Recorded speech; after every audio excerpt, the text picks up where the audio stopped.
Bupati Tuasikala-Abua instruksikan rapid test dan surat kesehatan gratis.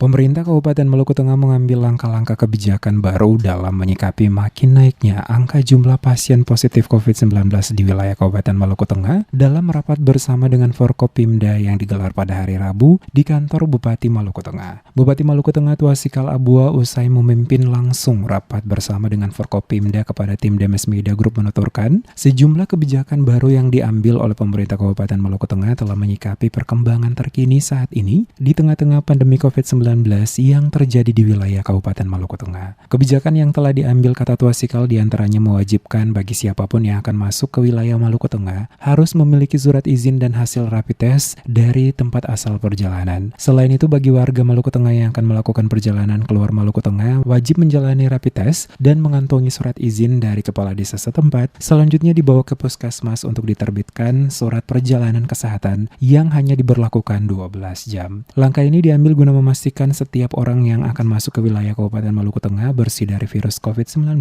terutama mereka yang datang dari Kota Ambon yang saat ini masuk dalam daerah zona merah dengan jumlah pasien positif COVID-19 terbanyak di Maluku. Tuasikal menegaskan selaku Bupati sekaligus juga Ketua Tim Gugus Tugas Percepatan Penanganan COVID-19 Maluku Tengah, memastikan bahwa kebijakan yang diambil oleh pemerintah Kabupaten Maluku Tengah saat ini adalah menggratiskan semua rapid test bagi warga Maluku Tengah, termasuk pengurusan surat izin kesehatan saat akan melakukan perjalanan keluar. Jika di lapangan masih ada aparat di tingkat desa dan puskesmas yang melakukan penagihan biaya pengurusan surat izin perjalanan dan juga surat izin perjalanan sehat, maka warga dapat melaporkan langsung ke tim gugus tugas COVID-19 Maluku Tengah agar oknum yang melakukan penagihan biaya dapat langsung ditindak tegas oleh tim gugus tugas.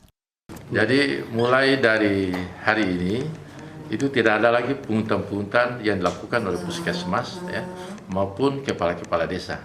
Itu tidak dibenarkan. Atau RSU. Ya. Dan kedua, untuk rapid test kalau kita lakukan tidak ada pungutan. Disinggung soal pemberlakuan new normal, kata Tuasikal masih harus melihat kondisi dan situasi saat ini di Maluku Tengah karena pemberlakuan new normal tidak serta-merta yang bisa diterapkan secara langsung, namun harus dilakukan secara bertahap dengan tetap mengedepankan protokol kesehatan yang telah ditetapkan oleh pemerintah.